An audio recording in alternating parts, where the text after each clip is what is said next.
Hey guys, welcome to Entrepreneur Street, second episode. My name is Rob Ty. I'm Ross McFarlane.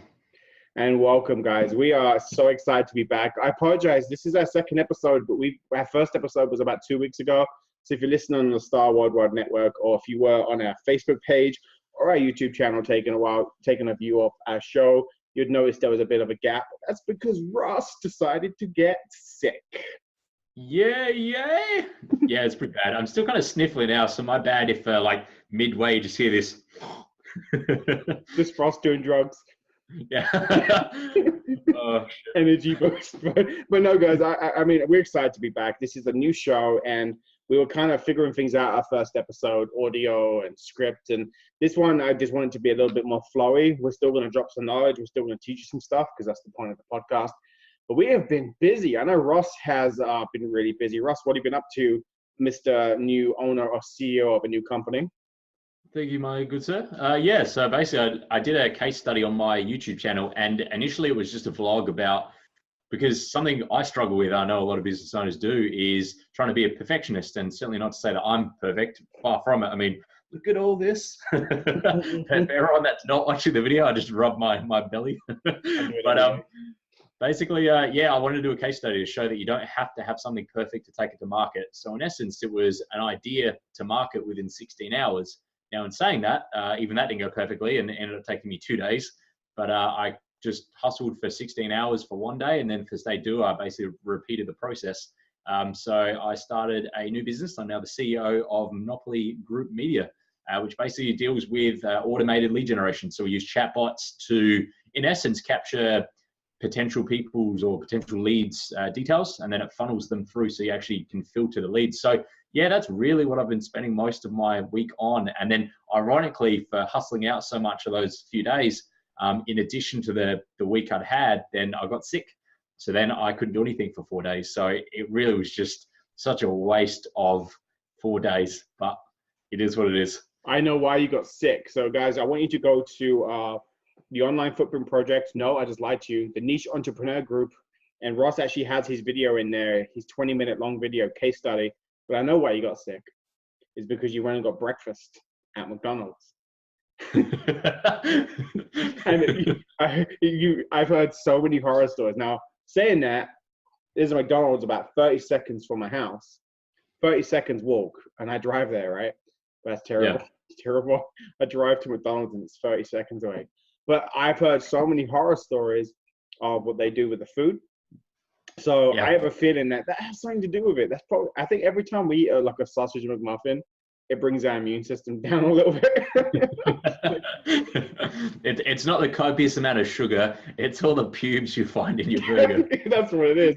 Like, and they intentionally do it too. There's a place over here called Texas Roadhouse. I don't know if you have that there, but no, we don't. Just to remind you guys, I'm in America, Englishman in America, and Ross is an American in Australia. No, he's America. Yeah, so there's a Texas Roadhouse here where you can go and you eat your nuts. Well, you eat peanuts, and you can like take these nuts and you throw shells on the floor. Well, anyway, it closed down for like 5 months, and everyone was like, shit. Like, it was really popular, and people were like, yeah, well, it's because the chef took a bunch of his pubes and put it in a burger. Wow. Like I'm talking like a massive snippet of pubes and stuck it in a burger. Welcome to Entrepreneur Street, guys, where we bring you value. No, but he stuck him in, and he was eating this burger, and like he got called out. The chef, all the kitchen staff, the management, they cleared house there for like 5 months. And when they reopened up the doors again, it was like, how can you go back there to eat? And everyone's taking their burgers. Like, is there any? Can I get a burger with no pubes, please? Or a side of pubes at least. So I can have the option of it, you know. Yeah. I don't want it all in one mouthful. I want a little bit of both. Just. So as you guys kind of know, we introduced in our first episode. If you are following us, or if you're new to this episode and checking us out, I am what am I? I'm everything. I'm a digital consultant. I own 3 businesses.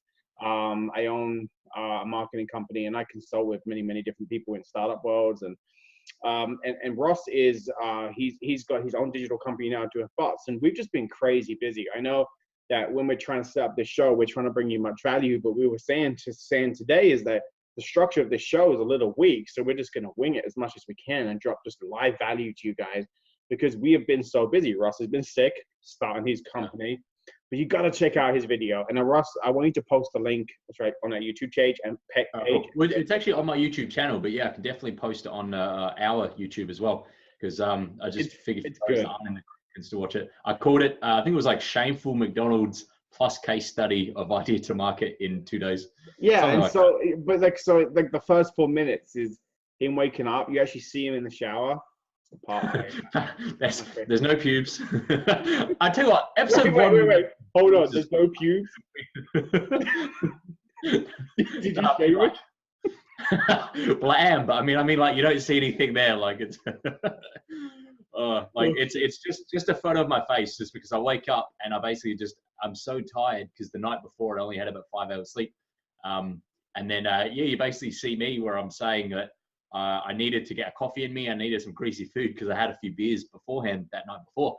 And then, I get home and my housemate hadn't left for work yet. And I didn't want him to know I had McDonald's. So I snuck into the house and then shamefully ate it in my room.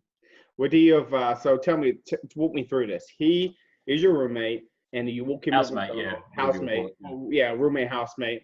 You walk in with McDonald's and he sees you with it.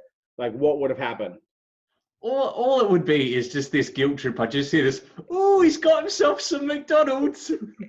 Is he English? Well, kind of, yeah. Okay, hold on. You're Australian, but okay. But basically, for shameful acts like that, the English accent goes on. Because, like, for instance, as much as I was born in the States and I live in Australia, my mom's actually English and my dad's Scottish. So the English accent comes out when it needs to. And you love Ricky Gervais and Carl Pilkington, right? So they kind of influences you.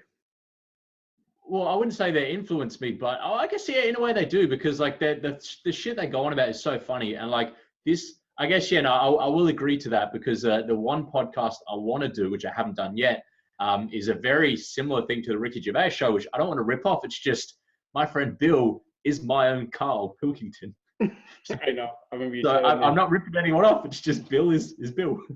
you want to go around and you want to have him sit down and you want to talk to him for an hour and just listen to the shit that he comes out with, basically, right? Oh, well, all right. So last night, for instance, we are at dinner to a friend's 30th, and it's Bill sitting on my right, my partner, she's sitting on my left, and I'm like, oh, so Bill, how's the love life?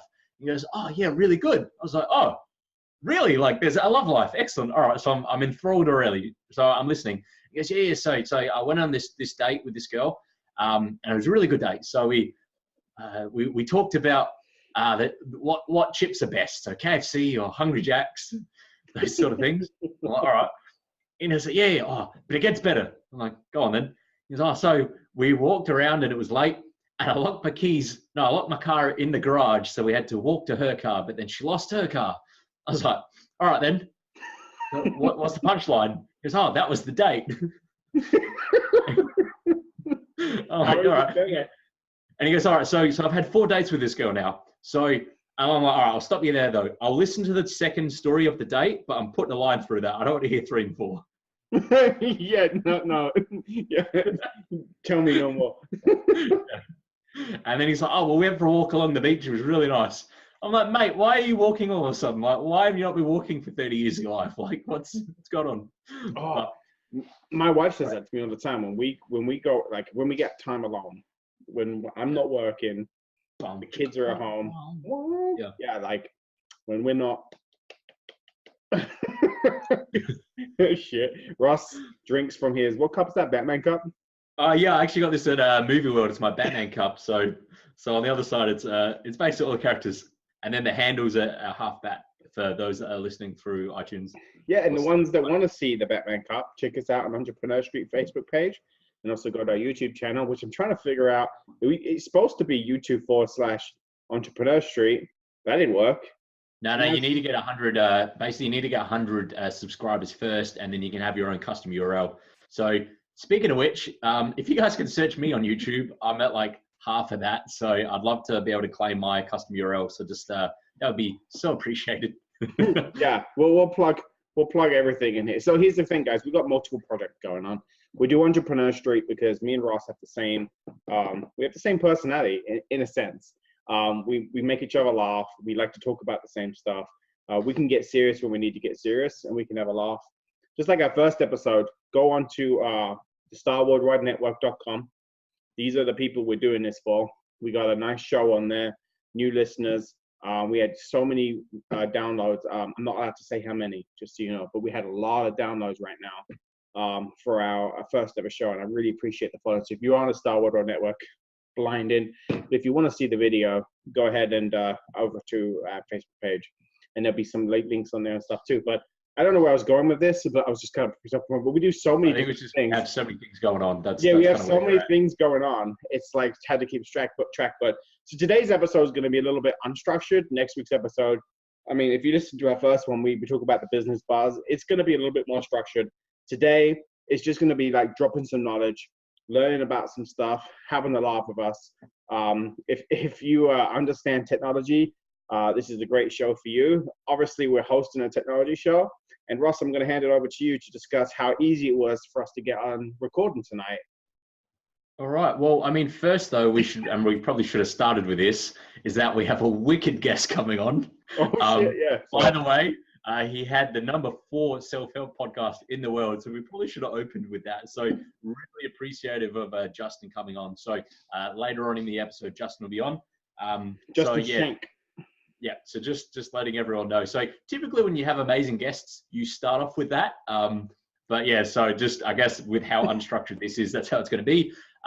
We're in the talks of getting some Forbes 30 under 30 guests coming on, as well as in a few weeks we'll have a Shark Tank contestant that actually turned down an offer.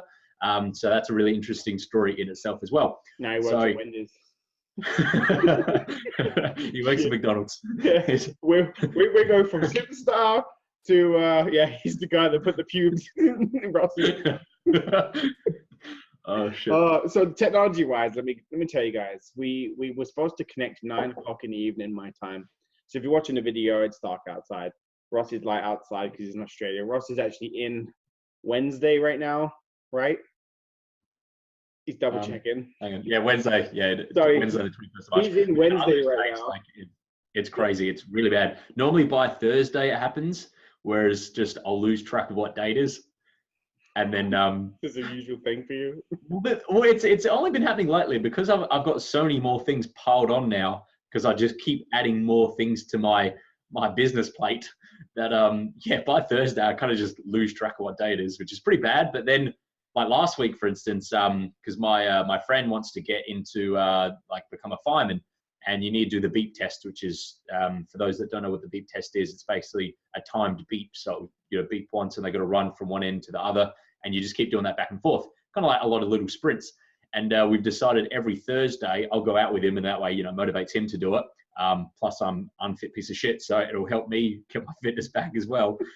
And last week I went for a run midday. And then he came home and he's like, oh, hey, we going for the beep test run. I was like, oh, it's a Thursday. I've already been for a run today. So week 2, I'd put a line through it. Sounds like so. How discombobulated Ross is right there. I'm very, very, very structured. So I got my calendar. I have my assistant that books me my appointments, and I meet with people. Sometimes I don't even know, like, it's 12 o'clock in the afternoon. I have an appointment at 1. I don't even know who he is. I have to spend 15 minutes researching to see who my next appointment is. So I'm kind of structured, but I'm also kind of not. So tonight, I have a brand new computer for my business. I thought I'm going to set myself up. I have a new office being built downstairs. I'm on my dining room table right now trying to record. I have everything set up. It wasn't working on my brand new computer. We spent almost 2 hours trying to figure out what's the best and what's not to get this working. So it was absolutely fun time, but total waste of time. I almost fell asleep on the couch. Yeah, so as I was testing my stuff, Ross was texting me. He's like, I'm falling asleep, so I'm gonna have to make some tea. It's the way he said it. So I think we should start talking about a little bit of business stuff, right? I think that's a great introduction. So Justin Schenck's coming on. He has the #4 self-help podcast. Self-help podcast, sorry. Yeah. Yeah, so huge. Yeah, huge. So I'm really excited to have him on. He comes on just a little bit here. For you guys watching on a video, it's going to look a bit different because there's going to be 2 different time recordings here, but we're going to merge it in for the people who are listening on audio. So you'll see seamlessly technology going on right there, and then different recordings, but it's just like he's right here next to us. It's going to be awesome. And I'm excited to bring him on. I'm excited about some of these future guests we have. We worked really hard lining up some of these guests. There's going to be some times that we record and guests can't come on. We are in different time zones. We are in different days, and they are busy people. So you could email someone. We tell them about our show, and they message you back. Oh my God, this sounds awesome. I'd love to be in a show. How does October sound? So we're dealing with that right now because we know they're really busy, and we're very grateful for them emailing and getting back to us. But we got to have guests every week, so it's difficult to line it up, but we'll get there. We'll get that in line. But for Russ, what I want to talk about is what's going on in the world right now, right? So let's talk a subject that I think is going to be pretty cool, and see what your opinion is. In the United States, we have this big thing about gun control.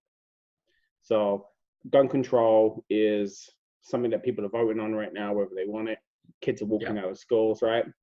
But do you think there's a possible way technology will come in, just like technology has changed everything, that will help with gun control? Or do you think the way it is the way it is, it's never going to change?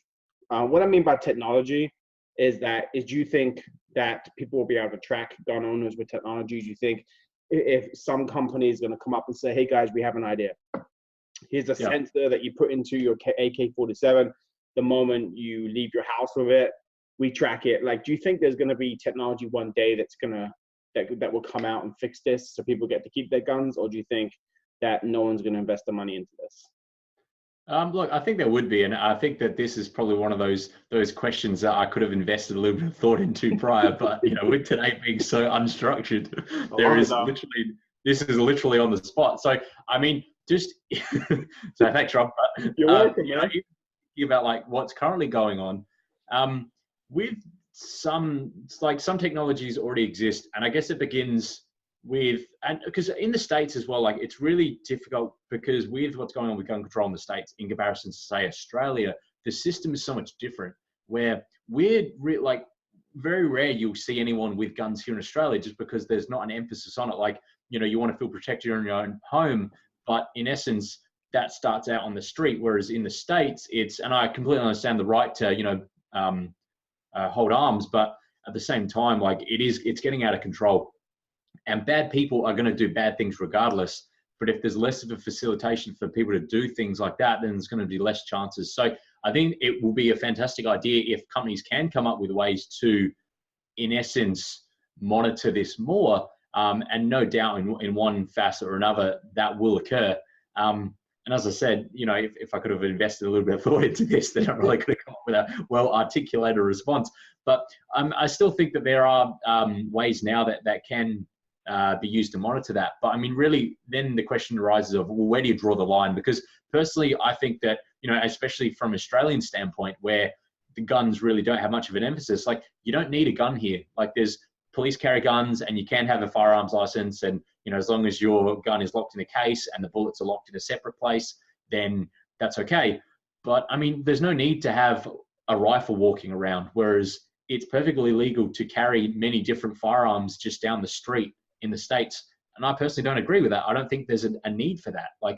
And so, yeah, it would be phenomenal if there was ways to monitor this, because of all the shootings lately, or not even lately, but that have continued to go on in schools, which is such a sad occurrence. There's another one today.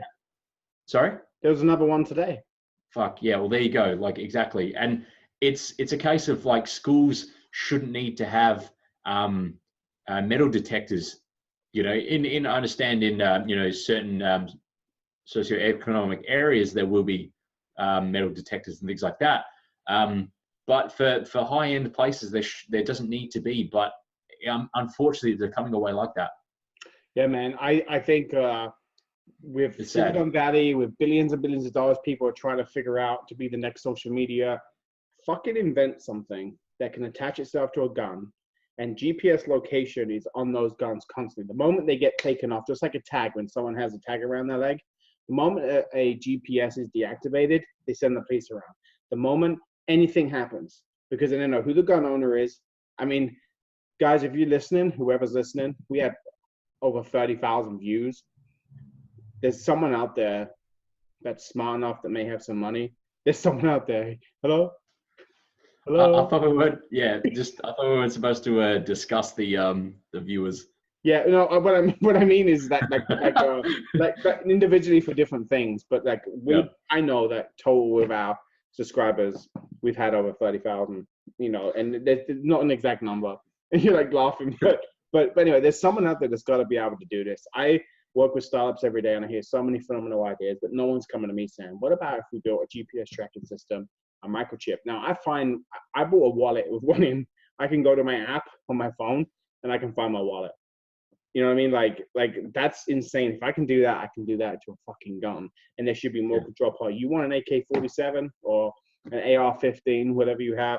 Then the question becomes, what do you need an AK-47 for in the first place? Like, there shouldn't be something you just buy, and not necessarily say that AKs are available, but for most guns, like, why do people need them in the first place? Like, you know, even if, just say everyone wanted to protect themselves in their own home. I mean, and yes, who am I to say, oh, you shouldn't or shouldn't? But I mean, what if it was limited to handguns?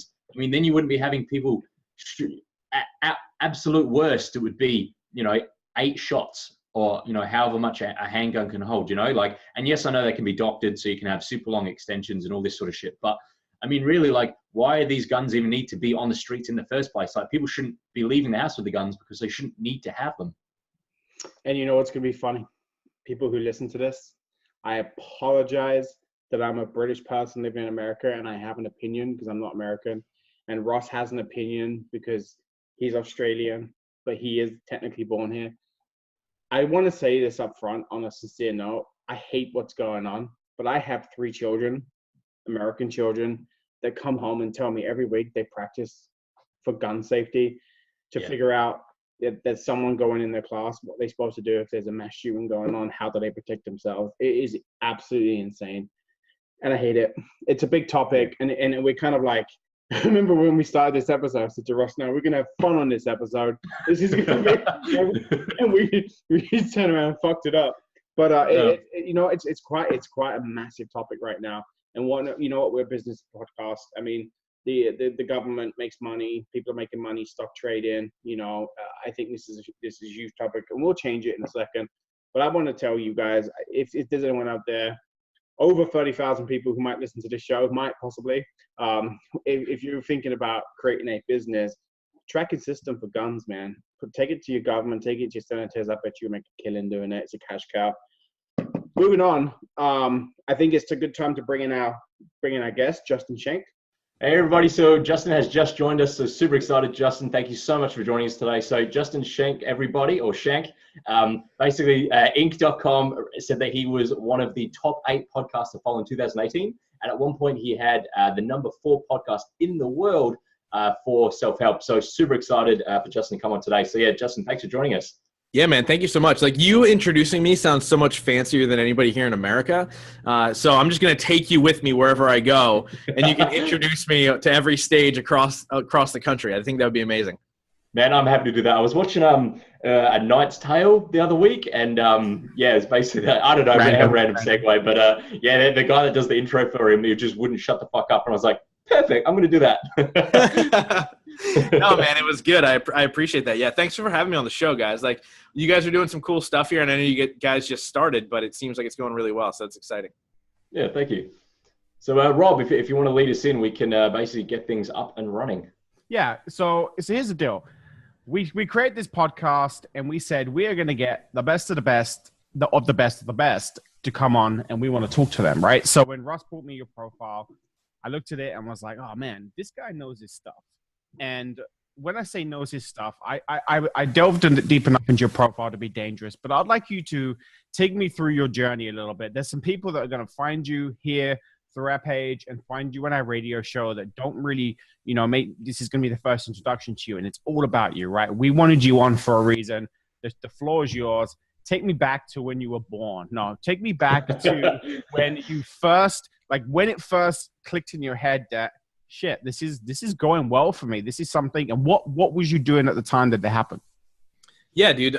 So, I mean, when I realized it was going well for me, it actually wasn't that long ago. Like, I got into podcasting 2 years ago. I had a co-host at the time when we launched, and for the first 62 episodes, it was me and another guy, and we were doing horribly. Nobody was really tuning in, but we kept doing it because we were enjoying the conversations. We were learning. We were talking to amazing people, but it just wasn't growing. The audience just wasn't there. I actually ended up asking him to take a step back. He's still one of my best friends, by the way. We don't hate each other. It worked out really well. I asked him to take a step back, and I actually just relaunched like a season 2 type of thing with the Growth Now movement just back in September. And since then, it's skyrocketed. Awesome. And everything started to click. And I relaunched, and 2 weeks after I relaunched, I got my first like huge speaking engagement. Before then, I was doing like spots here and there, like a couple $100, making whatever here and there. But 2 weeks afterwards, I got my first big speaking thing. And then like 2 months after my relaunch, Inc.com came knocking and said, hey, we want to feature you as like a top 8 podcast to follow in 2018. Fantastic. But the weird thing is with this whole entire podcast thing, like my family thinks I'm famous. People are like, oh my God, you're doing all this crazy stuff. But I'm just a dude in Reading, Pennsylvania that's having conversation, right? And so for me, I still don't feel like I've made it, or I still don't feel like it's clicked. Cool shit's happening. I'm working with really cool people, but it just hasn't really clicked for me. And I think a lot of that is just kind of how I was raised and kind of what I've been through, to not ever really kind of settle for what is happening around me, because I realized tomorrow it could all go away. Yeah, absolutely. And if you're getting paid to speak, basically it's an awesome gig. That's basically what it comes down to. And I know you mean it's kind of like, well, who the fuck are we? We just go grocery shopping and just shit like, but it's good fun. It's good fun. Yeah, you're absolutely right. By the way, I live a normal life. I do weird stuff. I'm a weird guy. Like the fact that anybody tunes into my podcast week after week is mind blowing to me, and I'm humbled by that. Yeah, we were just saying, without technology that's being created, we couldn't do the shit that we do every day, right? Mm-hmm. I mean, we pick on our podcast, just so you know, we pick a business that we like to put up there and say, hey, this is cool shit. And actually, we also like to pick a business that we say, hey, this is really terrible. We've used you. We didn't like you, right? Because we have no like honestly. We use you for free, but we don't like it. Yeah, if you're gonna pay it, no. So it comes down to this. We talked about Zoom. So I'm assuming I've seen you around on the podcast and your channel. You use stuff like this. Do you use Zoom as something that you use every day? I don't. I use Skype.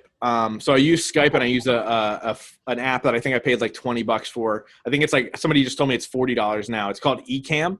Oh yeah, that's how I record my show. I just found that it's a better sound quality for me, at least on the back end. But I've used Zoom for like group calls and masterminds and stuff like that. I like it. But you're absolutely right. I mean, dude, 10 years ago, this would cost us hundreds of thousands of dollars. Hundreds, yeah. Definitely. Oh, it's mental how much, there's now a demand for it. So it's so cheap. I mean, for you guys in the States, I think it's like $15 for Zoom or whatever. In Australia, it's bumped up like $40 or $50. So I was like, yeah, I'm not paying for that. But he's just so far away. They got to send that connection. Yeah. So this is Rob's account, is what you're saying. Rob was like, look, well, because on the free account, you get like 20-minute recordings, and I've done a few podcast episodes on here, but I was like, just in case it cuts out midway, we'll just not risk it. Yeah, tell him about your. So he had this. Rossi's pretty famous over there, and he's got like his coach. I have to laugh at that. I'm sorry, Rob's talking me up too much. Yeah, so he's got his thing going on, right? And so it's like, dude, I got this webinar. I got people coming in. I'm like, dude, it's so awesome. Yeah, I was just wondering, can I use your Zoom account? $15, man. Come on. Oh, fuck. That's hilarious. Yeah, I was doing it, and it just the whole time at the bottom it just said Rob Ty. And I was like, yeah, look, this is a free sales training. I'm not spending like $50 for you guys. If you buy my shit, I'll invest. But until then. That's right. That's absolutely right, man. And webinars are a funny thing too. Like the whole online space is very, very bizarre. I do one-on-one podcast coaching, and I produce other people's podcasts. That's how I make my money. But the online space of people like doing these online courses and stuff like that, it's crazy, right? So like I learned how to podcast from an online course, but I don't like online courses because for me as the mentor and the person who's teaching people, I'm very much like, I want to make sure that I'm adding value. right? Yeah, and I can create an online course and be like, cool, I've added value. I know that for a fact, but I like to see it go through. So I like the one-on-one interaction or the one-on group interaction to make sure that like these people are leveling up. Because look, podcasting is not for everybody. And if I sold a course and said, hey, you should start a podcast. This is how you start a podcast. Buy it now for $59. I guarantee you a ton of people will buy it, right? But then all these crap podcasts are going to come out, and it's gonna make me look bad because they're going to link it back to me. Yeah, Justin taught me how to do this. No thanks. I'd much rather do the one-on-one thing and make sure that these things are working out in the long run for sure. The history of podcast is interesting because I mean I'm 34 years old. And I grew up like 1999 was my favorite year because I ended school and the 2000s. And that's when Apple came out, like started coming out in 2007. But when did the first podcast come? Who did that? Like, I don't even know. Is there like a history of podcasts like thing we could listen to? Like who's the original creator of a podcast here? Man, why? These are the kind of questions like in my podcast, I'll then ask the audience when they watch live to Google this shit for us. But I've been wrong. I mean, I actually so I don't have that answer for you. Sorry, Ron. I'm not Google, but I will say this: podcasting is a very interesting space. It has an interesting kind of history, like you said. I know, like it started to grow about 6 or 7 years ago, maybe 7-8 years ago, and then nosedive, and like. Nobody was listening. There were a couple of like people that we would all call probably nerds at this point that were still kind of hanging out in the space. And then probably about 3 years ago or so, it had this resurgence, right? And in 2015, I think it was like something like 17% of Americans listen to podcasts on a regular basis. Last year, 27% of Americans listen to podcasts on a regular basis. So it's growing astronomically because we're getting busier and busier as human beings. And so what's happening is that people are trying to consume content while they're on the go because they don't have time to sit down and read a book. They don't have time to sit down and watch video. I mean, even Netflix caters to this. Like Netflix is actually a big reason why podcasting is a big thing because they've given you the opportunity to spend one day or one afternoon to binge watch a whole entire show the day it comes out. Right. So we no longer have to dedicate the same multiple hours a week to this one show. We can just knock it out and then we go about our day for the next 6 months until the show comes out again or however long year, right? And so what are we going to do in that time? Podcasting is filling a void that will continue to get more and more available to people just because, I mean, cell phones, right? So like you have cell phones and people are like, what do I do with this thing other than Google stuff? Like who started the first podcast? Yeah. Other than that, I'm gonna have random questions like that for you. But I can so like the other day I was on my phone and I was working. I used my phone as like for one business and I used my iPad for another to kind of segregate. And I wanted to make a phone call and I was looking for my phone for like 10 minutes and I realized I was on it, like utilizing it. It was insane, like the most ridiculous thing. Like how if anyone was around me, I think I'm crazy. But this is how technology is working. And so yeah, I don't mean to throw random questions like that. It was just kind of me thinking like. Talking about this and what you do for a living and how to have those accolades that come to you. I'm thinking, how do you get there? And like, if someone didn't create this, that's how my mind works. We couldn't do what you were doing today. Yeah. So my question for you would be is, okay, so you have these accolades and you said it's just recently you've started to kind of go up there, but do you now know what you want to be? Like, what's your end game here now? I'm sure you don't want to go back and work at a factory or retail. I'm assuming you have this massive plan for yourself. What is that? Like, take us through your future journey that you're looking for. I will cut in there real quick because I did actually manually Google this, so I want the efforts to be done. Clearly, somebody's not paying attention to this conversation. No, yeah. So basically, it's called audio blogging back in the 1980s. So that's when it started. So just. Yeah, nice. We now know this. I love it. I love that. So I appreciate that. So, to answer your question, like, where do I see myself going? Look, here's the thing. I started the podcast because I wanted to let people know that it doesn't matter where you come from and it doesn't matter where you are today. What you can do going forward is all that matters, right? Like making the next right step. So where I want to be is wherever the people are that need to hear that message. Right now it's podcasting. I don't know what's next, right? And so whether that's speaking on a stage or continuing to podcast or helping other people launch podcasts and spread a positive message, I think that's kind of where I'm always going to be. I am not somebody who has a grand vision of being the greatest podcaster or speaking to tens of millions of people on a stage or whatever the case may be. I don't have that grand vision. Like, all I know is right now. Everything could end tomorrow, right? So all that matters is right now and the step that I'm choosing to take right now. And right now it's podcasting and helping other people launch on this incredible platform that has done a lot of amazing things for me. And I want to teach people how to do that as well. And how do you use this platform to get whatever it is you need. Like I have a client who all he did was record 12 episodes. That's all he's ever going to record. And he takes that and uses a top of funnel sales approach to get new clients. Yeah, nice. That's it, right? So this platform can be used for so many different things. And my goal is to help people get to whatever next level it is in their life, whether that's a spiritual awakening, whether that's how to be better in a relationship or get physically fit or grow your business, right? And so my podcast kind of runs the gamut on all those topics because happiness doesn't live in one thing. Happiness isn't money. Happiness isn't a relationship. Happiness isn't health. Happiness is an overall joy of life. So where I see myself in the future is just being really effing happy, just like I am today, right? So when I'm I want to be the happiest 70-year-old of all time. I love how we've dropped the F-bomb like 1,200 times and he's like, effing happy. I didn't even realize what I was saying. I was muting myself. Well, swear on the big Yeah. I did say shit earlier, so you got that. And yet, prior to recording, actually, I'm not going to bring it up because it'll be the 6th time we've brought it up. So I've already heard about your pubes, so we don't. No, it's not shit. I was hoping we wouldn't actually get. I was hoping it would come out. Yeah. This episode now, just so you know, the pube conversation that we mentioned 5 times was in the episode that you're in.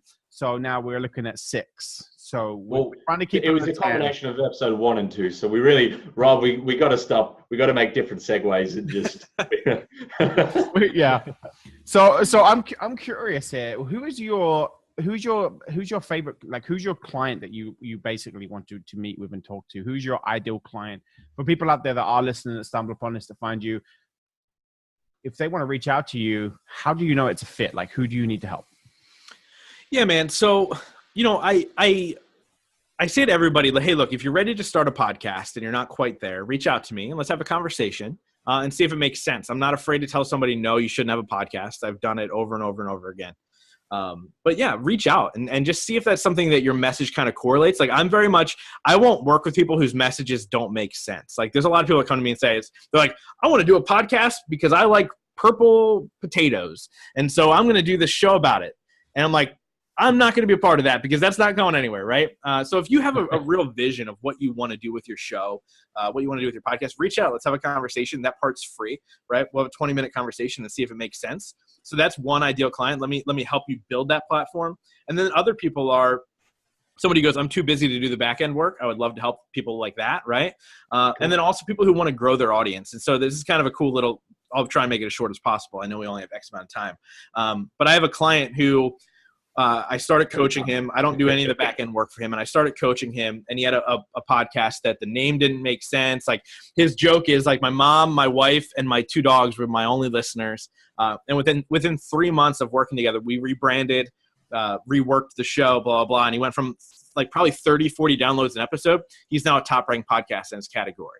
So I want to be able to help people kind of use this platform to get to where they want to go. I don't have much more room just for one-on-one coaching clients, but hey, look, if you have a great message and it's just not getting out there, I want to help people do that too. Yeah, that's really cool. All right, well, here's a question for you. Let's just say you've got roughly 60 episodes and only a few thousand downloads in total. What would you recommend for that particular person to perhaps monetize or spread their message further? Yeah, so you're talking about monetizing on probably 100 something listens an episode, right? That probably isn't going to happen, right? So that probably isn't going to happen. Yeah, absolutely. You need to get more listeners for sure. I think there's like you have to get more listeners. And the thing about podcasting is this: you have to go where other podcast listeners are in order to engage their audience. Because like you've probably drained your audience dry. Like whoever is listening now is part of your clan already. They're not tuning in out of nowhere. So you want to be able to align yourself, become a guest on other shows, share your story, make sure your story is compelling enough that people want to tune into whatever it is you're doing. So you want to do that. And then you also, if you're a good writer, which I am not, but if you're a good writer, guest blog on blogs, because I've found that podcast listeners are readers. They're not YouTube watchers. They're not TV watchers. They're podcast listeners and blog readers.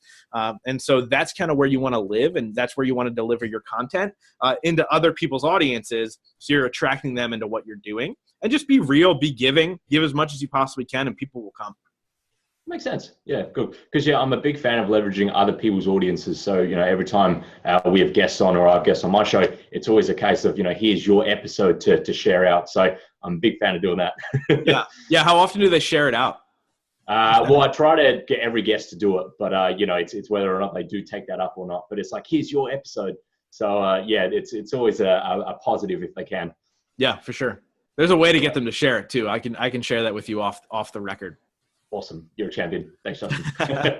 Off the record, we're going to. So here's a question for you. Do you help people who, I see a lot of people who don't have the self-confidence to do live videos, and essentially that they have a great message to tell, but they don't know, that they're too shy to do it. So do you help them build self-confidence too? Is that something that you take on, or do you kind of know how to do that? Not me. I've definitely had clients in the beginning that weren't super comfortable. They just knew they wanted to do it. And I just think over time, that happens, right? So like them talking to me and coaching with me, it makes them more comfortable. I don't think I don't focus on, I don't know the secret to that. I mean, I used to be a super shy kid in school. I was a terrible student. Like I jokingly say from the stage that if there was a senior superlative for least likely to succeed, that would be me. And so I kind of coach people through the idea that, like, dude, like, just be yourself. Like, you have to confidently be yourself in everything you do. I talk way too fast to be a podcaster. I stutter way too much to be a podcaster. And I use the wrong words way too often to be a podcaster, but I'm a podcaster. Whatever works. Yeah, absolutely. That's the thing. It's just whatever fits. Like for people that are trying to do videos, always recommend, if they're trying to do Facebook Lives for their business and grow their business that way, just practice offline. Just, whether it's recording yourself via, audio or visual, and just record it and delete it and then practice. Yeah. And then get more comfortable. And then after you've done it a few times, you may then be more comfortable enough to, share it with your friends and get feedback, or share it with family members, things like that. So it's just getting out there. Man, I know exactly what you mean. Like, I swear too much. And yeah, it's right. I was talking to Rob the other week, and he's like, yeah, look, so you could probably get sponsorship for your show when you got a few more listeners, but you swear too much. I said, honest opinion is that you got a great show, and people come on with great guests, and he's knocking them out daily, and he's putting time aside. And I go, well, you're going to get the business user go, hey, I may want to sponsor this. They go listen to it and go, I don't want to be assigned to this. So hey, that's a good question. It's a great segue here.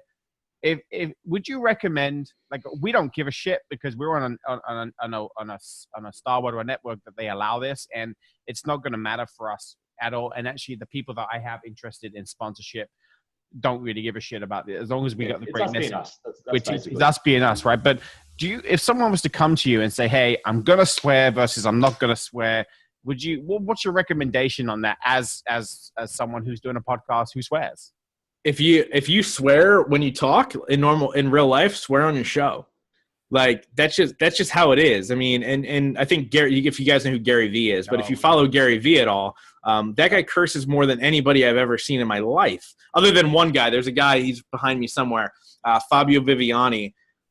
He's become a great friend of mine. I work with him on a couple of projects, but that guy says the F word more than anybody, but it works for him. Yeah, right. Nice. So, and he doesn't have a problem getting sponsors. His restaurants are worth over $100 million a year.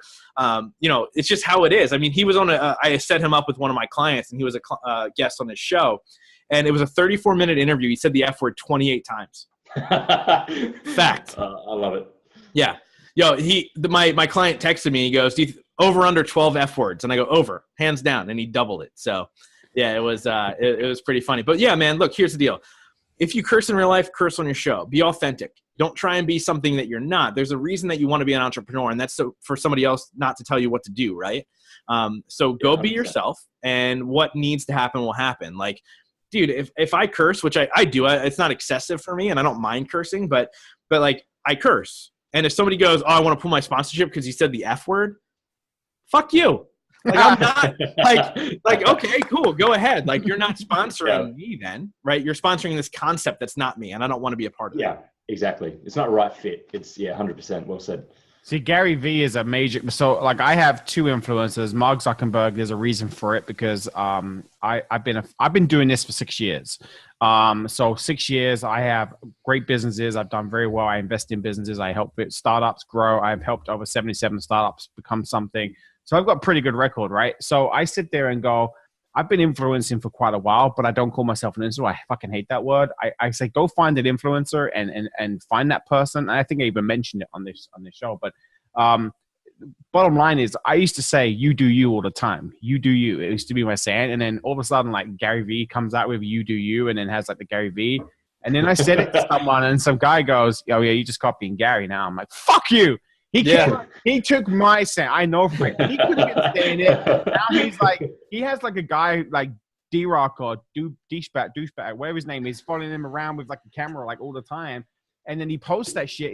Everything he says, everyone's gonna say he's the first one to say it. Yeah. You know, and so it's very difficult to have. Every time you try and do something or follow something, everyone's going to pull you back to that. But Gary Vee is my influencer because he does some amazing shit. He's helping. The guy's yeah, top notch. Like, he's actually phenomenal. It's funny you mention that because yeah, I guess there's two people that I would look up to in a business sense. Gary Vee being one, and then funnily enough, Curtis Jackson or 50 Cent is my other one. Didn't he file bankruptcy?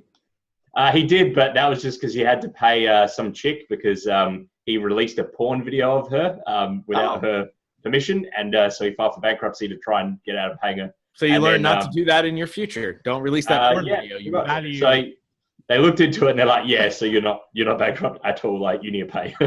It's like, son of a bitch. Guys, every episode we like to drop some value, and that's it. Do not release a porno tape, and try not to get sued.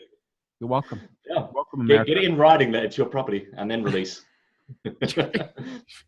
Like the Kardashians. I don't know how he got out there. She gets money for that. Like, Kim Kardashian still gets money for that porn video she did with, is it Ray J or whatever? That other dude? Yeah, basically. Yeah. She gets my money. She still gets royalties. Yep. She still gets money. How did we go from talking about doing ourselves to porn? Well, that's because you do yourself in porn. Other people get done. That's nice segue. Well, Rob, you said that you've been married for a long time now. I mean, and for 6 years you've been doing you, so we know what married life is all about. That's what married life is all about. I do me every single day, and she does me once a month. That's how it works. That's the best. Man, you know what? I know for a fact we could talk for hours. What if there's one thing that you like to, we always just talk about Gary Vee. There's one thing he likes to say every day, and that's you could fuck up at 30 and you still have 10 more years to get it right. That's like his thing, and I love that. I'm 34. I fucked up a couple of businesses. I got 6 that actually, 3 of them my own, 3 of them I've invested in that I love and that are growing every day. But is there one thing that you sit down in front of someone new? Is there something that you like to say every day that makes sense? It just leaves them with this wow factor that you can teach? I had an idea too. You said if it leaves them with a wow factor. I don't know if it leaves them with a wow factor. Sorry, but the thing is this, like I was saying earlier, like all we have control over is right now. So make the next right step. And if you do that every single day, this whole thing we call life is going to work out pretty well, right? And yeah, look, we're going to mess up sometimes, right? But if we have a choice right now between A and B, and A is the right step and B is not, just do A. That's it. I love it. Yeah, I love it. All right, man. So, Justin, I guess for everyone that is listening, how do they get in contact with you for you to be able to help them with their podcasts or, trying to get them on the right track, things like that? Yeah. So if they can just email me if they want, justin@growthnowmovement.com. Or they can check out my website, growthnowmovement.com. If they are interested in like the podcast production side of things, it's beginpodcastingnow.com. And of course, all the social media stuff. If you search Growth Now Movement, it pops up. And so anyway, like I'm all over. Like, I think that's kind of how we all are, right? And so, but yeah, I mean, social media is pretty easy. So if they want to reach out through there, they can do that too. Cool. Yeah, I love how social media is. It is so easy. I mean, from a privacy perspective, like things are fucked, but like to get in contact for businesses, it's so easy. It's great. Yeah. Yeah. Dude, it's been absolutely wonderful having you on. I know, again, like I said, I could talk to you for ages. Guys, hit him up on Facebook. Check out his podcast. You're going to be writing a book. So everyone seems to be want to write a book one day. Are you going to be writing a book? I started one and then scrapped it. I actually probably had like 2 more chapters to write, and I scrapped it. But I'm not opposed to it. People keep asking me when you're writing your book. I have an idea, but I haven't even started yet. Well, we'll be looking forward to that. I've written a book too, and I just don't want to send it out because like I read, oh, this is a really piece of shit, isn't it? There's no value here. But hopefully you get value from Entrepreneur Street. It's been wonderful having you on. Thanks again. And then guys, check him out. I know we will be. It's been wonderful. Yeah, Justin, thank you so much. It's been an absolute pleasure. We're humbled that you would join us on the show. And we look forward to sharing your message. Guys, thank you so much. This is actually a ton of fun. I wish you all the best going forward, and I'm glad I can be a part of it. Thanks so much. Thank you. So I have a good topic to talk about, and I think you're going to have some good insight on this. Have you seen around the internet into your chat groups, people 10 times in it? What's it, 10, max 10? Have you seen that going around recently? Do you mean like with the 10X growth con that was out recently with like Grant Cardone? Yes, so this is exactly right. So now, let's drop some names here. So Akbar is a very predominantly businessman. He does amazing things, and we're friends. I think we're both friends of him on Facebook, right? So we can kind of mention Akbar a little bit. He's doing some amazing things. I'm a huge fan of his. And what I mean by huge fan is that there's so many people out there that I think are full of shit, and you know who you are. Ross. so there's a lot of people out there that I think are full of shit, but Akbar says some crazy good stuff, man. I really am. I'm a huge fan. A lot of respect for him, and so he was talking about send me your funnels, right? So you guys, just so you know, ClickFunnels. I'm assuming that you guys use them in your day-to-day world, or you've seen them, or if you're on Facebook, you're actually in a funnel. You kind of know what funnels are now. Growth hacking funnels, you name it. But Akbar said, hey, send me your funnel and I'll 10X them for you.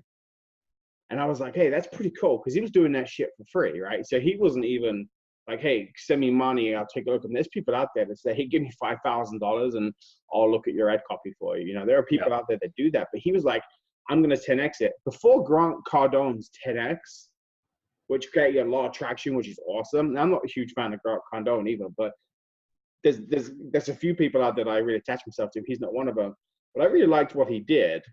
So what do you think? What do you feel about the 10X stuff? Like, now people are starting to say it, right? So let's 10X this for you, let's 10X that for you. Do you think it's overused right now? Do you think people are trying to piggyback on something that was a success? What do you think about the whole 10X thing?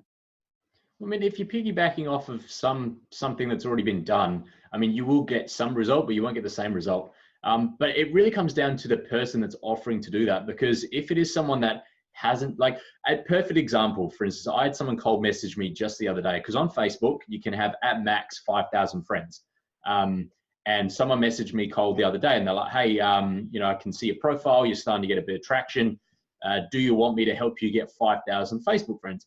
And to be honest, I haven't really invested much thought into it. Like, it's good marketing to have a full 5,000 friends, but I'm just like, look, it's really low on my to-do list. And the guy's like, yeah, I can do this for you. I was like, all right, well, I've just had a look at your profile and you have 300 friends. So what's going on? And he's like, oh, no, that was one of my, I had 5,000 friends on my old account and I canceled and deleted the account. I was like, dude, like, why would I even consider that to be a legitimate excuse? Like, that's mental. So if people can legitimately 10X someone's business, or even 5X it, like if you can 2 times someone's business and you can take them from, say, 50K to 100K or 100K to 200K, like, that's mental. Like, that is phenomenal. That needs to be congratulated. So no matter what amount it's being times by and being duplicated, like, that's phenomenal. But the person that's doing it or offering it needs to have done it themselves, or at least have evidence that they can do it for others. So Akbar has great evidence, right? Everyone knows he's in the absolutely. True Karma Club, and you know you're going to be in the True Karma Club, so you can start 10X. Better be. Yeah, you really quickly here. But so here's the thing, right? That's a great point. You have to prove yourself before you can 10X anything. So Grant Cardone comes out with this: hey, anyone who comes on this webinar, anyone who ejaculates on this webinar, and anyone who comes to the webinar is what I'm supposed to say. There's my humor, like, diving in. Anyone who, like, comes to the webinar, it's basically you're going to go from 0 to 10x. Yeah. And to my point is, if you have like 5,000 people join his webinar every week, and he just does this for 52 weeks a year, oh my gosh. Anyone who wants to see what Russ just showed me, check out the video. People, you're gonna have to go check out. You got to go like our page and check out what Russ just showed me. There you go. My question is, if you have 5,000 people going to a 10x show, guaranteed 10x, right? So you're making 10 grand a month in your business. That's, you know, that's $120,000 a year. I got a Grant condo and stuff. I 10x it. Oh, great. Now I'm gonna be at 1.2 million, right? If I follow every step. If he does that, 5,000 people every month, he's gonna make quite a good money for the point, right? But yeah, my question is if everyone does that and everyone follows it, is it guaranteed? Because he even said, hey, I guarantee you that if you follow these steps, we can 10x your company. Yeah. Now that means he's creating millionaires like crazy. Yeah, I don't understand that. I mean, then why wouldn't everyone in the world quit their job now and join a 10x, you know, and then be something different? Like, what's stopping everyone? I mean, so many factors. Like, I mean, financial for one. Others are comfortable in doing what they're doing. Some are, I guess, they don't want to go all in. There's so many different limiting psychological factors and you know, real tangible factors as well. So I guess not everyone's ready for that. And so it just comes down to, like, for instance, for those that don't have mentors, like I was chatting with someone just the other day at coffee, and they basically, it was this that we were having like a mentor session, and they were just saying like, oh look, because this was something that the mentor session was selected, so I got to get basically a free mentor session. I've had many mentors before, like, but not long term. They've all been kind of short term ones, because I'm really kind of still figuring out what direction I want to really grow my company. So, you know, with the chatbot thing, that's a new company. How many times can you say mentor in a minute?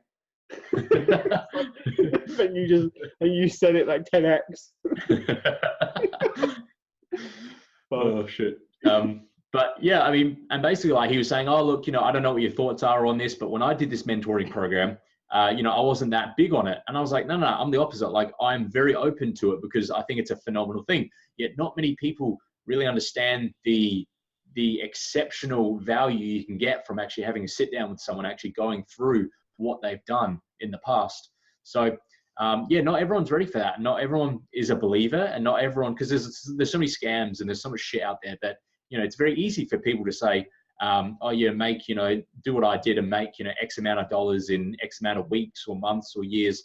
And the reality is, like, with the amount of scams and stuff out there, at least we say Grant Cardone, and here's the social proof that there is, you know, a reality to what he's saying, and there's truth to it. But it's so easy for those to see others online making, you know, farces and claims and not knowing where to go. Like, for instance, on my other podcast, Online Footprint Project, one of my very first guests made $3 million in 2 years doing drop shipping. And recently on Instagram, I saw his sponsored post come up. And all the comments were like, oh yeah, this seems real, like sarcastically, or, you know, what a scam artist and what a faker. And I went to go comment on that and say, well, no, like, it's a legitimate thing. Like, he's been on my podcast, you know, it's been verified. I ended up scrolling up and then scrolling back down. So I lost the sponsored post, so I couldn't do that. But I mean, it's so hard to really determine what's real and what's not. Yeah, I actually talked to a buddy of mine. He said the only way you're going to stand out is if you get testimonials. You don't get reviews. You don't need people to go to, hey, I like this business. You get testimonials. You get someone to record a video saying, hey, I worked with Ross, I worked with Rob, I worked with whoever. I went in at this and I came out that. Testimonials are the best thing. Now, sure, you could get like 15 friends who could do testimonials for you. You know, it's too easy to fake, but yeah, it really is. Like, yeah. We don't, like, the Better Business Bureau, right? This is interesting. I hope it's interesting. But Better Business Bureau was created to legitimize businesses out there. So, like, you have a BBB rating, which stands for Better Business Bureau. You get a BBB rating that says, hey, they're an A+ business because they're following all these guidelines. They're legalized. They got apps. They got a location. They've been verified, they've been with us, they paid to be with us. There's 50,000 digital marketers out there that don't do that. My company is with the BBB. You can look me up, but now today's world, I don't think people even check with the BBB. I think the BBB maybe even be obsolete. But so how do you verify that this person's not going to rip you off?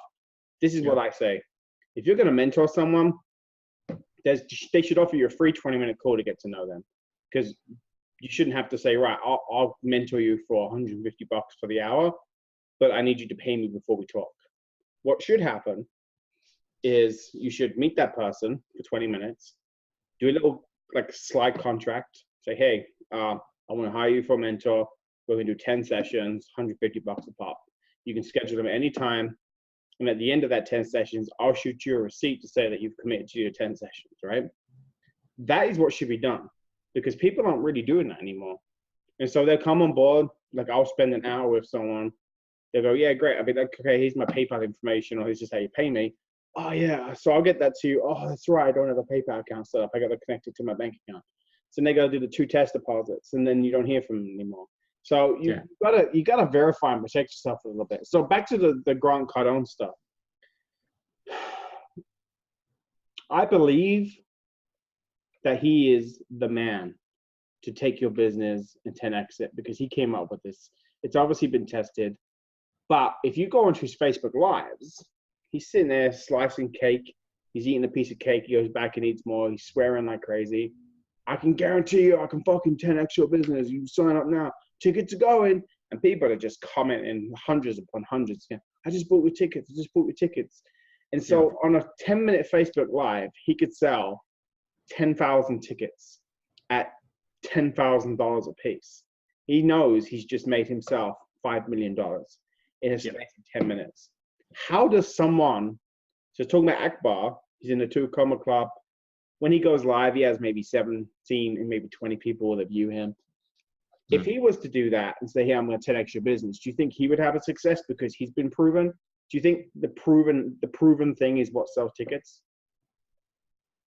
Well, I mean, it depends, because I mean, like Akbar, from what I've observed, he has a lot of other funnels and a lot of other back end stuff going on. So it really depends on what's running, because he's running ads like right now, you know, as we speak. Mm-hmm. So I mean, he's still proven. It's just So I don't really quite understand the question. Well, no, it comes more down to so Grant Cardone can go live, right? And he can go, hey, buy tickets, come to the seminar. This is my seminar. There's only a certain amount of tickets available. And people just, I mean, they're just buying them like crazy. That just goes to show that this world has money, right? Now he says, hey, Grant Cardone says, hey, come to my show.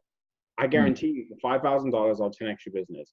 People are saying, just book tickets, That's $5,000 right there, right? Yeah. Whether they're finding credit cards, like what are they supposed to get out of it? Akbar, he has a 2 Comma Club. He's made himself a ton of money. He runs ads for businesses. Then we have John, then we have Mary, we have Andy, all these different people. Everyone says they can do the same thing. John says, hey, I could 10x your business, but I'm going to charge you $300 to do so. Grant Cardone says, hey, I could 10x your business, but I'm charging you $5,000. Why would you buy the $300 ticket? You know what I mean? Like, yeah, I see what you mean. Yeah, I know. Well, sometimes it's just the perception of value as well. Like if you feel that spending $10,000 is going to get you there, then that's what you're going to go for. Whereas for some, they might see the real potential in that $300 ticket and go for that. Others might only be able to afford the $300 ticket. So yeah, it really depends on the demographic as well. But it's interesting you say that, because I actually watched it was a while ago, but it was an interview with Grant Cardone and Akbar Singh. And they're actually talking about funnels and webinars and things like that. And before, when you mentioned he had, say 17 or something watching, he runs certain webinars, and there's thousands of people that watch those as well. So oh really? See, I didn't know that part. Okay, yeah. So it's really just the demographic and the targeting, because everything you see at face value with business owners, like that's just such a small, tiny bit. It's like an iceberg where you'll see the tip, just the tip, but on the back end, it's there's so much more going on. So it's hard to really know what's real and what's not. So at least with in these cases, these people that we've mentioned today, at least we know that they're legitimate business owners and they can actually pull through. Whereas there's so many people that they'll do Facebook ads and like look at like say Ty Lopez as an example. So I read and it was an interesting conversation with a few people the other day in a Facebook group, and one went as far as to call him a predator. Now, in saying that, I don't agree, right? But at the same time, because where he is now, like he's a phenomenal marketer, like that goes undisputed.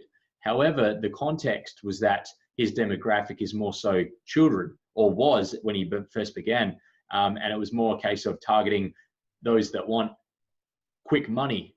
And that was in essence how he, with his $67 course for, $67. And that's kind of how he got things started. And it was just an interesting perspective on that because, no one can dispute he's a phenomenal marketer. It was just a case of that, well, now he's got all these businesses going on. He's a 50% stakeholder in Mentor Box. That brings him in like $50K a month. 50K a week, I think it is, something like that, profit. It's crazy. It's a Ty Lopez is in Mentor Box. Yeah, he threw in $100,000 when they first started, and he got 50% of the stake.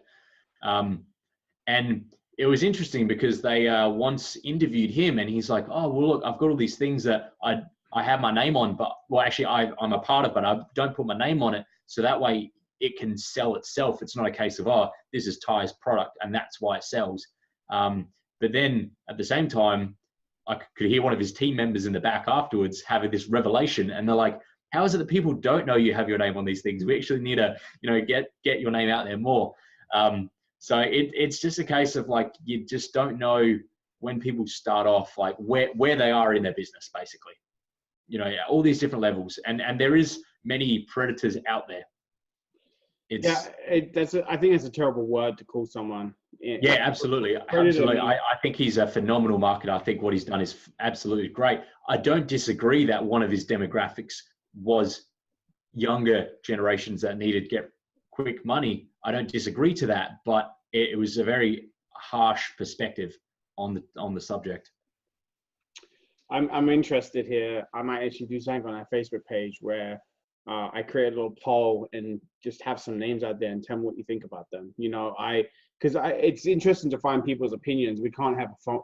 Hey guys, phone in now with 1-888-555-5555.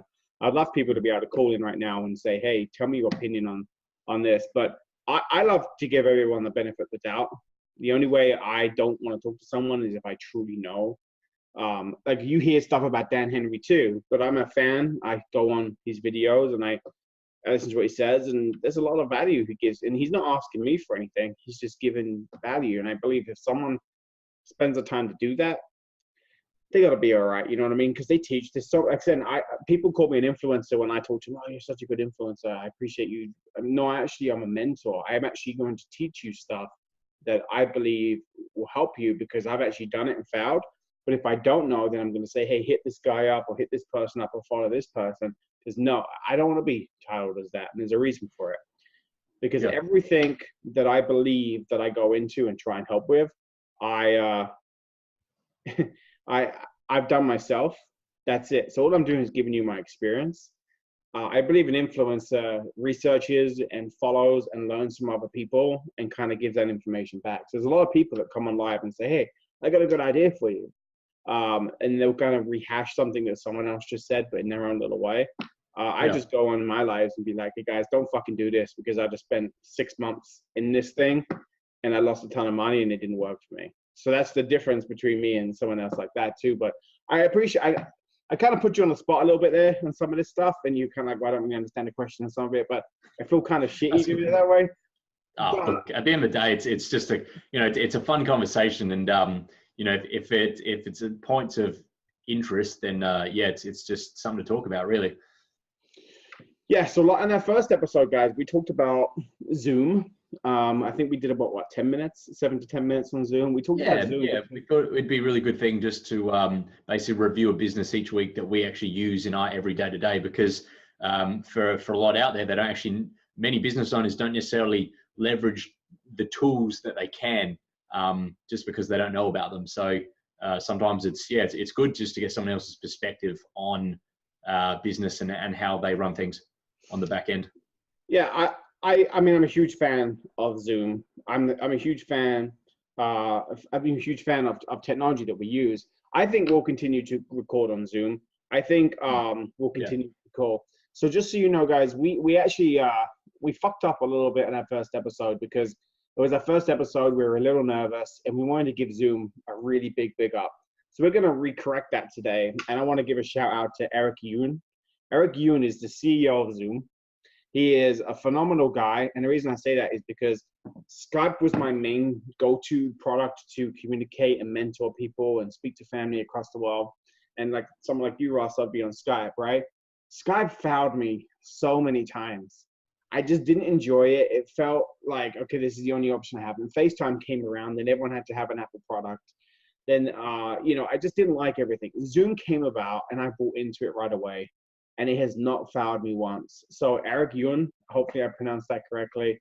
I know you're the CEO and founder of Zoom. I think you're an amazing guy. Thank you so much for allowing us to have this, because our podcast. And we're not affiliates with this, by the way. Like, this is like, we get literally nothing out of this. But it's just like right now we're recording this on Zoom. We just think it's phenomenal for business owners to have. It's a free software. So I mean, yeah, like there's literally nothing we get out of this except for helping you to improve your business. Unless you have more than 2 people, then you got to pay a little bit. But I think I paid $15 to host webinars, to do everything I needed to do. I mean, geez, man, guys, invest in Zoom. I mean, exactly. We aren't affiliated with this. There's no way there's an affiliation league. I'm not saying, hey, go here /Entrepreneur Street, fuck you, whatever I'm saying. I believe that. I believe that if you pick a product and talk about it, you got to give it better. So Eric Yoon, thank you so much. Sorry for the fuck up on episode 1, not like you give a shit. But maybe if you do hear this one day, big up to you, man. I appreciate you allowing me to do my business every day. My mentor, I know Ross talks to people all over the world with his mentor stuff too. So thank you for the bottom of my business heart. Thank you. Beautiful. Yeah. So to move on, to kind of wrap this up, because we're us just bantering and having a great conversation, and with the guests coming in, I think this show is going to kind of run over our time slot here. Ross, we are going to have some amazing guests lined up. We don't know who they are right now because of the commitment side of things and scheduling. But what would you say to the people who are going to be tuning into us every week? Sometimes as a guest, sometimes they're not. There's going to be value, right? We're going to hopefully drop some really good value and be more structured going on into future days here. Yeah, absolutely. I mean, the whole reason that some weeks we'll have guests and some weeks we won't is because we want top quality guests. Like Rob and I actually got in a bit of a disagreement here, just in that he's like, oh, should we? And eventually, we both agreed it was best that we both, on the very first episode, it was just us, so you can get to know us. But initially it was a case of, well, do we just bring someone on for the case of, having a guest, and or do we go top end? So this show, like with my podcast, Online Footprint Project, I have a lot of phenomenal guests. A lot of people have been featured on Forbes and things like that. But there's a lot of regular business owners as well, just because it's about learning perspectives of, people from all around the world. Whereas in Entrepreneur Street, our guests are top level. Like, we really are only having the best. So when we have a guest on, that they are quality. So that's why if it's a case of 1 week, we have the option of no guest, or a business owner, someone in there every day to day, then we're going to opt for not having the guest, because we want to make sure that they're almost celebrity status guests, just because we know that they are top tier in running businesses, and that way they're offering you the absolute best value possible. Yeah, that's a great point. So Justin Schenck, who was just on our show today, big thank you for coming on. Obviously, we feel value that you are a top guest, that you bring a lot of value to. I mean, your stats say it, and you're on a lot of different shows, but we definitely appreciate it here at Entrepreneur Street. Guys, there's going to be a lot of different things, a lot of changes. We are still finding our footprint here, but I hope you are enjoying our show. We hope you are in love with us. I hope you send me lots of emails. No. Rob, what's our email? Yeah, it's entrepreneurstreetshow@gmail.com. So I'll say it again, entrepreneurstreetshow@gmail.com. Go ahead and email us. Actually, I did have 2 emails from our show. For my first episode, because I got our email address right at the first. So here's the deal. This is technically our 3rd show. We recorded one. and we decided we wanted to do it on Zoom. Big up to Eric Yun again for Zoom. We decided to do it on Zoom because it was absolutely, the audio was terrible and other things. This is the best one we could figure out. But so I gave out the wrong email address too. I will put that on me. So this is technically our third show. So entrepreneurstreetshow@gmail.com. Now the two emails I got were very interesting. So the first one was, hey, I heard your show. Are you interested in having me on as a guest? Well, as Russ just said, I didn't really know who this guy was. So I did email him back and I said, hey, thanks for listening. I really appreciate that. We really do. Yeah, we appreciate the support. We absolutely appreciate the emails and support. So thank you, whoever that was. Yeah, and so I said, so what do you do? And he said, well, I don't actually have a business yet. So yeah, that's when it comes down to, maybe we could talk about mentorship and helping you create a business. But at that time, it didn't quite fit. But the second one was, hey, is this John? So I had to email back going, no, this isn't John. Are you looking for John? Let me see if I can find him for you.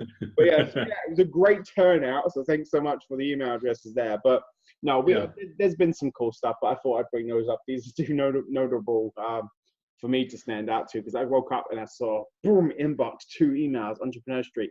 And it was the day after we aired 2, and I was like, oh man, this is great. Who's this? Maybe it's someone like, hey, can I be in a show? And it was, who didn't have a business. Yeah, we appreciate that. We do. We really do. Someone looking for John. Shit.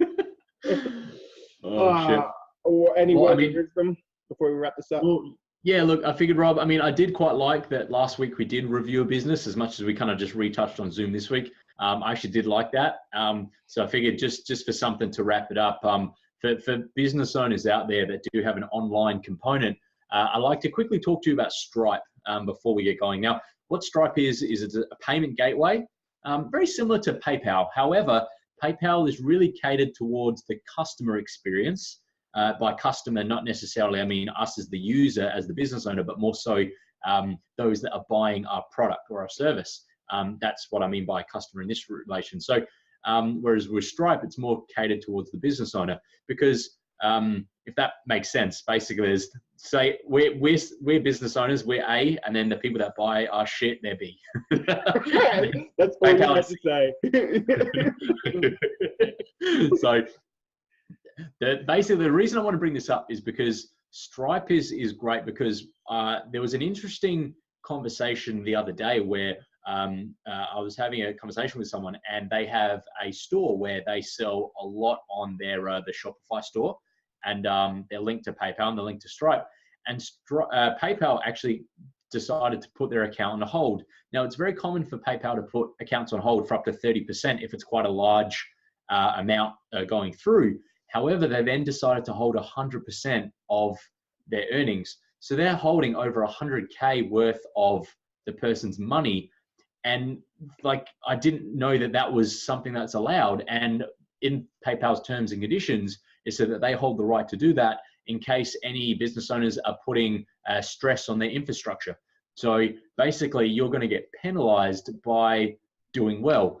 Whereas with Stripe, as far as I'm aware, they don't do that sort of thing. And also, if there's a dispute with PayPal, just say you sell shirts, for instance, and the customer complains, they didn't get the shirt, or they get it and they're like, oh, look, I don't really like it anymore, want a refund. It is very easy for the customer to just complain to PayPal and they'll get their money back. So then you're out the product and the money. Whereas with Stripe, because it's catered towards the business owner, it doesn't do that. I remember once there was a product I sold, and it was only $600, so it wasn't a big product, but basically the customer had the digital product. They were using it, and basically it was to list their house on a certain website. It wasn't my sales courses or anything like that. It was to list their house. And basically what had happened was the customer emailed and said after 3-4 days, oh yeah, I've just decided that I don't want to list my house anymore. And it's like, well, you've already paid for the service. You're already getting it. And he said, yeah, but I've just changed my mind. I was like, well, unfortunately, that's not enough to warrant a refund. So then they just spoke to PayPal, and PayPal just took it out of the account. And then I showed PayPal the emails and say, look, here's evidence that there was nothing wrong. They got the service works. They just changed their mind after several days. If it was 24 hours or something, fair enough. And then PayPal were like, oh, yeah, we do see that. Okay, well, what we'll do, and by the way, this was over exchanges of like a month. They're like, oh, we'll give you half the money back. It's like, yeah. So No, I do. I love Stripe. I actually use it in 3 of my businesses, and I tell everyone they're going to board. So whatever Ross said, with the business owners and the consumers and the selling shit, A, B, and C. A, B, and C. There's 3 parts of this stuff. If Stripe's integration straight into your website, so that's one of the best things you could ever have. And I truly believe that what he said about the refund stuff, they're looking out for you a little bit more.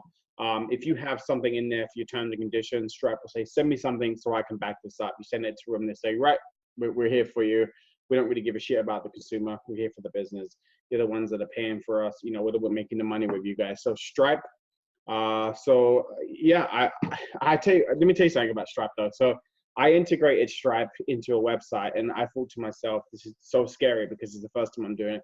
I thought it was going to be an absolute hassle for web design, but it was so seamless. Code, embedded, website, done. It is so crisp and clear. So I guess the big shout out for our business today is Stripe. Guys, go check them out. We definitely, again, we're still not affiliated with Stripe. We pick a company. And I'm assuming if you're following us, there might be a company that we pick that we don't like McDonald's. Yeah. We kind of shit on them a little bit, don't we? And yet, I had it for breakfast the other week, so.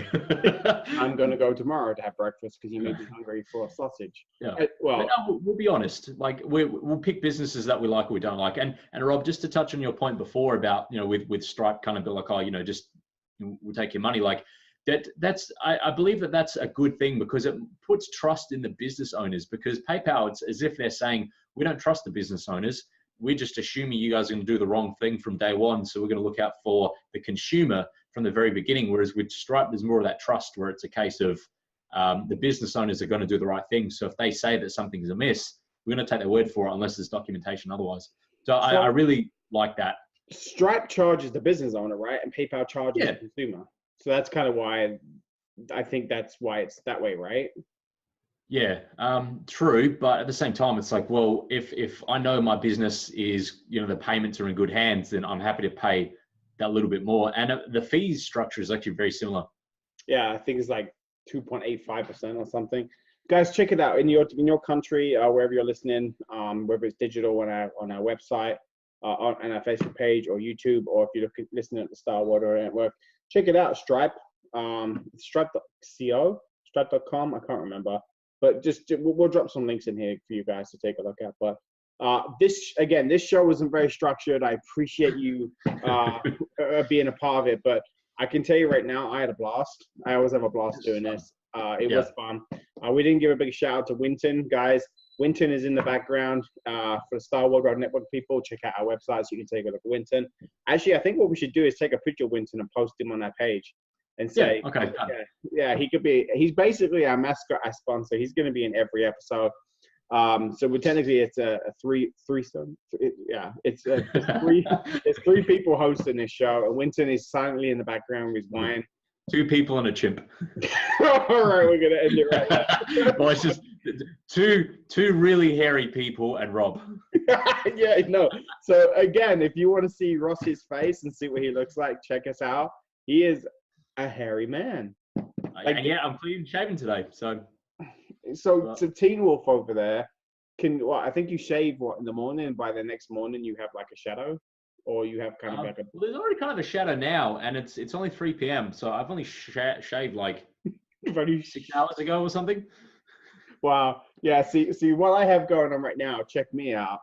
With my fat face here, this is about a month's worth, about a month and a half's worth of work. It's absolutely. Can you grow a Gandalf beard? Like, could you just grow one and then just? That would. I mean, I guess with a month of that, you probably can't. But like, if you could you? Well, I'd love to see. I love one day to come on the podcast, right? And it's been a week, and then you just come on and you've got this huge Gandalf beard. Well, I that's the goal here, was to have but I think I would be Gandalf's age by the time he got there. Yeah, I think my pubes grow quicker. See, it's funny because, like, if you look at my whole body, right, I'm receding on my hairline. My beard doesn't grow that long. My eyebrows are non-existent, but my pubes grow so fast. It's insane. Honestly, I reckon in 2 episodes, we have touched on pubes about 5 times.